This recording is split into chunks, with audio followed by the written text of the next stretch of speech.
There's something you're not seeing. Every single day, the people around you are showing you exactly who they are, and you're missing it. Not because you're blind, but because you're watching the wrong thing.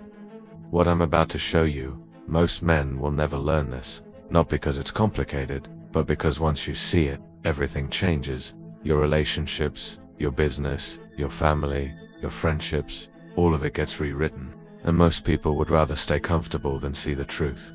So, let me ask you something. Have you ever trusted someone completely and then they destroyed you? Have you ever been blindsided by someone you thought you knew? Have you ever looked back and thought, how did I not see that coming? Yeah, me too, everyone has. And here's what no one tells you. You did see it coming. Your instincts caught it, but you ignored the signal. Because the signal only lasts 5 seconds. 5 seconds when the person you're looking at can't control what they reveal. 5 seconds when biology overrides performance. 5 seconds when the mask falls. And if you don't know what to look for in those 5 seconds, you'll spend your entire life trusting the wrong people, partnering with the wrong people, building with the wrong people. Now, I could tell you what those 5 seconds are right now, but you wouldn't understand why it works. You wouldn't see the depth of it, and you'd dismiss it as something you already know. So, instead, I'm going to show you something first. Something about human nature that you think you understand, but you don't. Because there's a reason this knowledge is being kept quiet. There's a reason the men who understand this never talk about it openly. It's not a secret because it's complex. It's a secret because it's too useful, too revealing, too dangerous, in the wrong hands. So, here's what's about to happen. I'm going to strip away every comfortable illusion you have about the people in your life. I'm going to show you what to watch for, and I'm going to explain why this changes everything. But I need you to understand something. Once you see this, you can't unsee it. You'll start noticing it everywhere, in people you love, in people you trust, in people you've known your entire life, and you won't be able to go back. So if you want to stay in the comfortable lie, leave now. But if you want to see reality, if you want the power that comes from seeing people as they actually are instead of how they pretend to be, stay with me, because what I'm about to reveal will fundamentally change how you move through this world. Let's begin. Here's what they taught you. Judge people by their actions over time. Character is revealed through consistency. Trust is built gradually. Sounds reasonable, right? Sounds wise. Here's the problem. And deep down, you already know it, because you've been burned before. That business partner who seemed solid for 2 years before he disappeared with your money. That friend who was loyal for a decade until the moment helping you became inconvenient. That woman who loved you until someone with higher status showed interest, and every time it happened, you were shocked. I never saw it coming.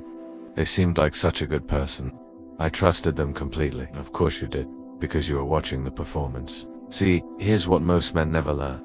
Human beings are exceptional actors when the stakes are low, when life is comfortable, when resources are abundant, when no one's testing them. They can maintain the mask indefinitely, and they can be generous when generosity costs nothing. They can be loyal when loyalty requires no sacrifice. They can be honest when honesty doesn't threaten their position. This is what psychologists call fair weather virtue, and it means absolutely nothing.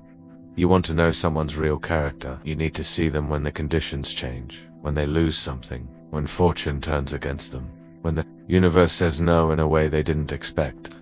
Because that's when biology takes over. That's when the prefrontal cortex goes offline and the LBIC system, the ancient reptilian part of the brain, takes control. And in those first 5 seconds, they can't fake it. The reaction is too fast, too visceral, too honest. This is what the old masters understood. This is what separated those who survived from those who didn't. Not intelligence, not morality, but the ability to see past performance and identify someone's true nature under pressure. Because life is fundamentally unstable. Everything you have can be taken. Every position you hold can be lost. Every relationship can be and when that happens, when the floor drops out, you discover who people actually are. Not who they claim to be, not who they perform being, but who they are when the performance becomes impossible. And here's the dark truth. Most people fail this test. Most people, when they lose something they wanted, reveal themselves to be petty, vindictive, weak, and dangerous. Not because they're evil, but because they never built the internal structure to handle adversity with dignity. They're children in adult bodies and you've been trusting them. So, let's get specific. What exactly are these 5 seconds? What should you be watching for? Here's the moment. Someone loses something they wanted. Could be anything. They don't get the promotion they expected. Their idea gets rejected in a meeting. Someone cancels plans with them. They lose an argument. A project they invested in fails. Someone they're attracted to chooses someone else. An opportunity they counted on disappeared. The stakes don't matter. The reaction is what matters. Because in the first 5 seconds after an unexpected loss, you see 3 things. 1, where they place blame. 2, how they manage emotion. 3, whether they strategize or collapse. Let me break each one down. Where they place blame. Watch carefully. In that first 5 seconds, who do they blame? Do they immediately externalize? The system is rigged. People are jealous of me. They didn't understand my vision. This is so unfair. Or do they internalize? I need to understand what I missed. What could I have done differently? This is information, not judgment. Weak men always externalize failure because externalizing protects the ego. If it's always someone else's fault, you never have to change. You never have to grow. You never have to admit that maybe, just maybe, you're not as smart, capable, or deserving as you thought. The problem is this creates a permanent victim identity, and victims are dangerous because they believe the world owes them. They believe they've been wronged, and when you become successful, when you get the thing they wanted, they won't be happy for you. They'll resent you, they'll undermine you, they'll wait for you to fall. Strong men, real men, internalize feedback, not because they're self-hating, but because they understand that agency lives in taking responsibility. If it's your fault, you can fix it. If it's the world's fault, you're powerless. So, watch where the blame goes. In 5 seconds, you'll know if you're dealing with an agent or a victim. Now watch the emotional response. Not what they say, what their body does. Do they get immediately angry? Face flushes, jaw clenches, voice rises. Do they shut down, go quiet, withdrawn, emotionally do they perform indifference, forced laugh, I don't care, over casual dismissal? Or do they stay present, acknowledge disappointment, but remain functional? Here's what matters. Emotional regulation under stress is the single best predictor of how someone will treat you when you become the problem. Read that again. When you can't give them what they want, when you need to set a boundary, when you have to deliver bad news, when your success threatens their ego, the person who rages when their Uber is late will rage at you when you disagree with them. The person who spirals into depression when their date cancels will make you responsible for their emotional state. The person who performs toxic positivity when they fail will gaslight you when you point out their mistakes. Men are driven more by fear and pain than by love and pleasure. What this means is how someone handles loss is more predictive than how they handle gain. Anyone can be pleasant when they're winning. That tells you nothing. But the person who stays grounded, functional, and strategic when they're losing, that's someone you can build with. That's someone you can trust in the trenches. That's someone who won't destroy everything the moment things get hard. This is the finest filter. After the initial reaction, watch what happens next. In those 5 seconds, do they collapse into learned helplessness? I guess it wasn't meant to be. I'm just not lucky. Maybe I should give up. This is someone who never developed resilience. They fold under pressure.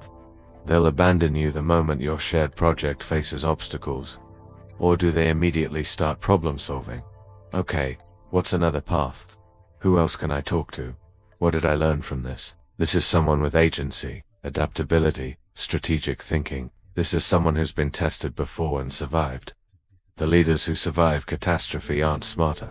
They aren't more virtuous. They aren't better people. They are more adaptive. When one door closes, they immediately look for the window. When plan A fails, they already have plan B running. When fortune turns against them, they don't wait for it to turn back. They change their strategy. This is what separates those who build empires from those who make excuses. The capacity to act decisively in conditions of uncertainty and loss. And you can see it or its absence in 5 seconds. Alright, so now you know what to look for. But let's talk about why this matters. Because this isn't just about reading people. This is about fundamentally restructuring how you move through the world. Here's the reality most men don't want to face. You are the average of the 5 people you spend the most time with. You've heard that before. But what you don't realize is this: those 5 people are either elevating you or draining you. They are either adding to your power or siphoning it away. And most men are surrounded by emotional vampires, chronic victims, and people who will celebrate them when they're down, but subtly undermine them when they rise. Not because those people are consciously malicious, but because their character, revealed in those 5 seconds of loss, is fundamentally weak. And weak people can't tolerate strength in others. It reminds them of their own inadequacy. So, let me give you some examples of how this plays out in daily life. The business partner.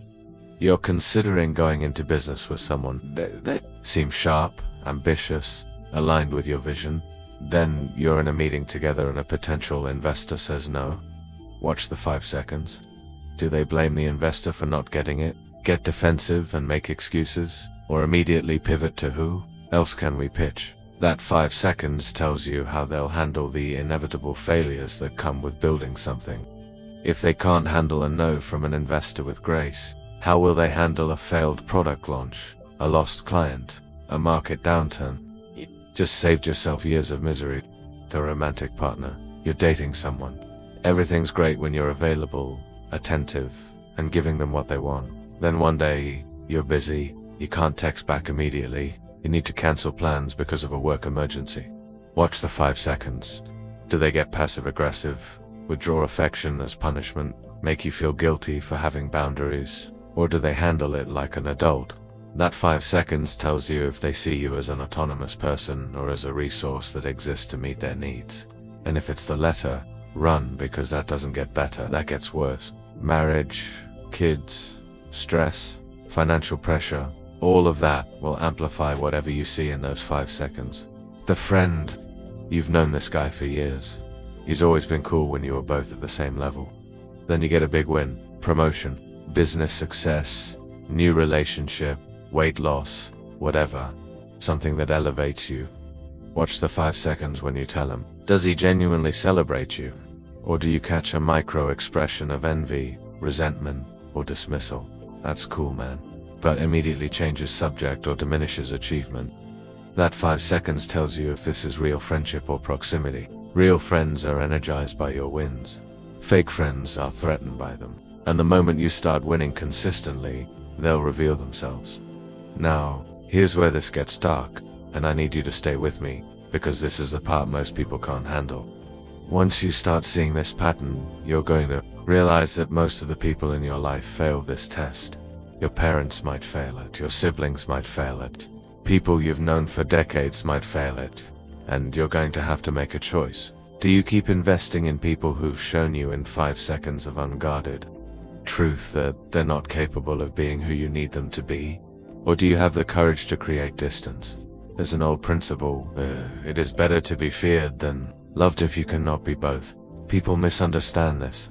They think it's advocating for cruelty. It's not. It's saying if you have to choose between being respected for your boundaries and being liked for your compliance, choose respect, because love without respect is manipulation. Friendship without respect is exploitation. Loyalty without respect is dependence. And most men are so desperate to be liked, to be accepted, to avoid conflict, that they tolerate people who fail the 5-second test over and over again. They make excuses. He's going through a tough time. She doesn't mean it. Family is family, and they end up spending their entire lives managing other people's emotional fragility while their own dreams die. Let me be clear, I'm not telling you to become cold. I'm not telling you to distrust everyone. I'm telling you to see clearly, to stop confusing performance with reality, to stop giving your energy, trust, and resources to people who've shown you in 5 unguarded seconds exactly who they are. Because here's the truth. Strong men don't need to perform strength.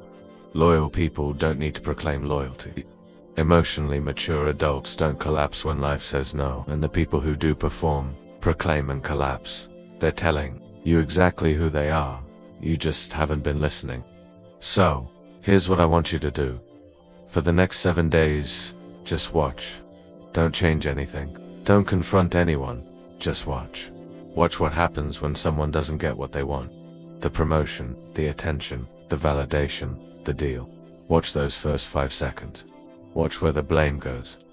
Watch how the emotion moves through their body. Watch whether they strategize or collapse. And notice who passes the test. Because those people, those are your real allies. Those are the people you build with. Those are the people you can trust when the stakes are real. Everyone else is a performance, a liability waiting to activate, a wolf in sheep's clothing who will reveal themselves the moment you stop feeding them what they want. There's a reason this knowledge has been kept quiet for centuries. Not because it's complicated, but because it's too powerful. Watch people, when they lose, that's when the mask falls. That's when biology overrides script. That's when you see the truth. And once you see it, you can't unsee it. Your relationships will change. Your standards will change. Your entire life will change. Not because you become cynical, but because you become awake. The world is full of people wearing masks, performing virtue they don't possess, claiming strength they haven't built, and most men never learn to see past the performance. They trust the wrong people. They partner with the wrong people. They marry the wrong people. And they spend their entire lives wondering why they keep getting burned. You don't have to be one of them. You have the knowledge now. You know what to look for. You know when the mask falls. The question is, do you have the courage to see what's underneath?